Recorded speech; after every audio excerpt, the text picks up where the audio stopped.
Video 126, SexyCam, Part 2. Let's go through the deltas. We've stubbed in this pad number function, and we're just going to log which number pad number was called. We're not doing anything yet, we're just stubbing some more stuff into place.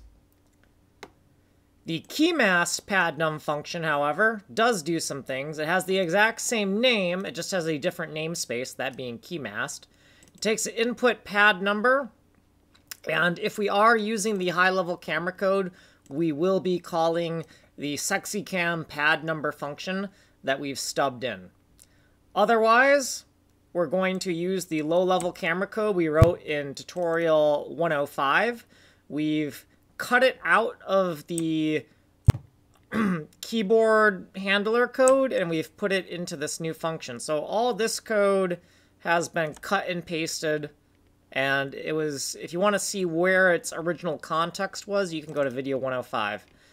This line has changed slightly because we refactored it into a function, and therefore, instead of this variable being called padnum, it's iPadNum because it's the input variable. An error if we don't hit either case. Here's where we cut that big chunk of code out from the main keyboard handler. So the keyboard down handler for the editor. Here's what we did previously. Here's what we did in this video and what we're going to do next.